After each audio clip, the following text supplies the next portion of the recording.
Le Liban et Israël, deux pays officiellement en guerre, qui ont trouvé mardi un terrain d'entente sur le tracé de leurs frontières maritimes. Dans ce kibboutz, ces Israéliens vivent à quelques kilomètres de la frontière avec le Liban. L'annonce d'un accord avec leurs voisins donne espoir à cet habitant. Si les détails de l'accord sont exacts, j'espère qu'il fixera les frontières maritimes d'Israël et finira par fixer une frontière terrestre sans aucun changement nocif en ce qui nous concerne. D'autres Israéliens estiment au contraire que l'accord profite davantage aux voisins libanais. Ils pointent du doigt la décision du Premier ministre intérimaire Yair Lapid. Les détails de l'accord ne sont pas encore clairs, mais d'après ce que j'ai compris, il est mauvais pour Israël.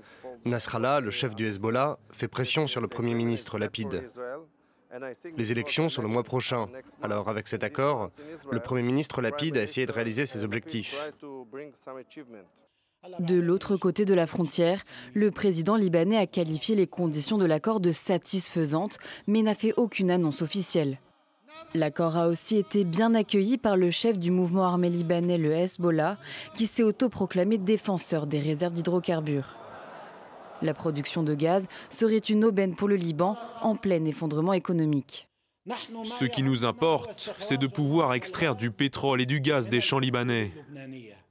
Quand on a dit que cette question était liée à la démarcation de la frontière maritime, nous avons dit « OK, allez-y ». Cet accord conclu entre Tel Aviv et Beyrouth survient avant deux échéances politiques dans les deux pays.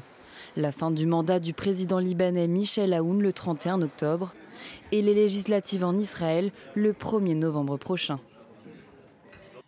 Une dernière